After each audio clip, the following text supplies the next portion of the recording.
আসসালামু আলাইকুম। বিসমিল্লাহির রহমানির রহিম। এক ঘুমে ৩০৯ বছর ছিল সেই সাহাবীদের কাহিনী। ভিডিওটি ফুল দেখবেন। আসসালামু আলাইকুম। বিসমিল্লাহির রাহমানির রাহিম। এক ঘুমে ৩০৯ বছর ছিল সাহাবীদের কাহিনী। ইসলামিক ঘটনা, ইসলামিক ইতিহাস, ইসলামিক আলোকিত ঘটনা। সূরা কাহাফ মক্কায় অবতীর্ণ। কোরআনের ১৮তম সূরা এটি। এর আয়াত সংখ্যা ১১০।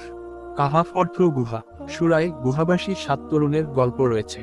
৯ থেকে ২৬ নং আয়াতে তাদের ঈমান বাঁচাতে শহর ত্যাগ এবং গুহায় আশ্রয়ের বিবরণ রয়েছে। আল্লাহ তাআলা বলেন, যুবকরা গুহায় আশ্রয় নিয়ে বলল, হে আমাদের প্রতিপালক, তুমি তোমার কাছ থেকে আমাদের রহমত দান করো আর আমাদের ব্যাপারটি সুষ্ঠুভাবে সম্পাদন করো। অতঃপর আমি তাদের গুহায় ঘুমন্ত অবস্থায় কয়েক বছর রেখে দিলাম। সূরা কাহাফ আয়াত 10-11। ঘটনাটি কখন ঘটেছিল এর ব্যাপারে নির্দিষ্ট কোনো তথ্য পাওয়া যায়নি। কেউ বলেছেন ঈসা নবীর ঊর্ধ্বগমনের পরে, অর্থাৎ প্রথম থেকে তৃতীয় খ্রিস্ট শতাব্দীকালের মধ্যেই ঘটেছিল। গুহাটির অবস্থান নিয়ে কোরআনে স্পষ্ট বিবরণ নেই। এর সঠিক অবস্থান নির্ণয় করা অসম্ভব। ইবনে আতিয়ার এক বর্ণনা মতে এটি সিরিয়ায়, অন্য একটি বর্ণনা মতে স্পেনের গ্রানাডায়।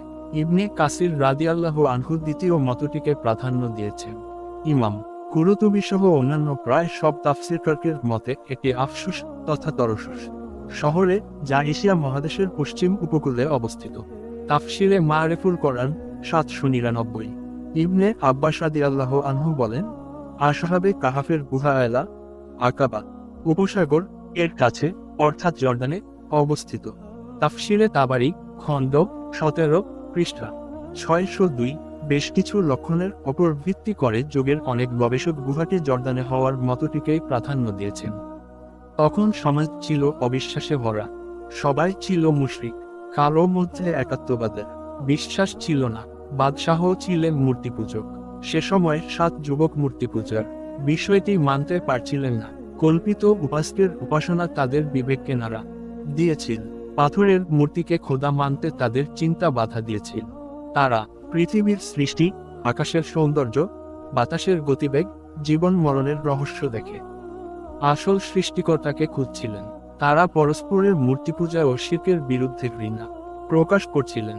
একদিন তাদের অন্তর তাওহীদের, আল্লাহর প্রতি বিশ্বাস আলোয় আলোকিত হলো। তারপর তারা আল্লাহর প্রতি ঈমান এনেছিলেন। বাদশাহ তাদের ডেকে পাঠালেন। চাউর হওয়া বিষয়টি জিজ্ঞেস করেন। যুবকরা নির্ভয় ও সাহসের সঙ্গে আল্লাহর বাণী উচ্চারণ করেন।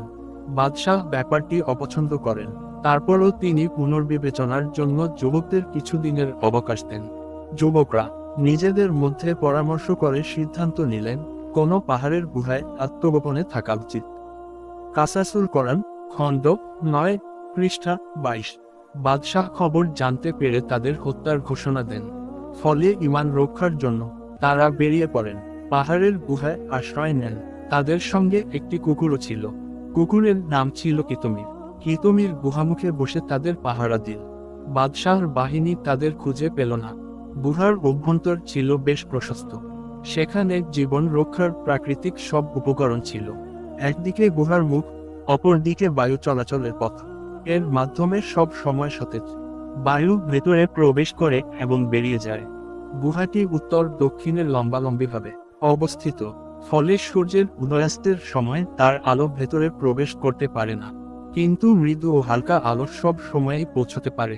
সেখানে মৃদু আলোর আলোড়ন ছিল। কাসাসুল কোরআন খণ্ড ৯ পৃষ্ঠা ২২-২৩। গুহায় আল্লাহ তাআলা আসহাবে কাহফের সদস্যদের ঘুম পাড়িয়ে দেন। সেই ঘুম ৩০৯ বছর পর্যন্ত দীর্ঘ হয়। ঘুম ভাঙার পর তাদের একজন খাদ্য সংগ্রহের জন্য শহরে এলে লোকজন তাকে চিনে ফেলে। তিনি ভেবেছিলেন কেউ চিনবে না। এর মধ্যে এত পরিবর্তন দেখে তিনি আশ্চর্য হন। এদিকে জালিম বাদশাহ ততদিনে মারা গেছে। তাদের ওপর দিয়ে অতিবাহিত হয়েছে তিনটি শতক। বর্তমান বাদশাহ আসমানি ধর্মে বিশ্বাসী। লোকেরা তাকে দেখে বিস্মিত হয়ে নানা কথা বলছিলেন। তিনি গুহায় সঙ্গীদের কথা বলে দ্রুত কেটে পড়েন। গুহায় ফিরে তাদের বিস্তারিত কাহিনী শোনান। এদিকে বর্তমান বাদশাহ খবর পেয়ে দলবল নিয়ে সেখানে যান এবং দেখেন গুহার ভেতর সবাই মারা গেছেন। বাদশাহ সেই গুহামুখে তাদের স্মরণে একটি মসজিদ নির্মাণ করেন।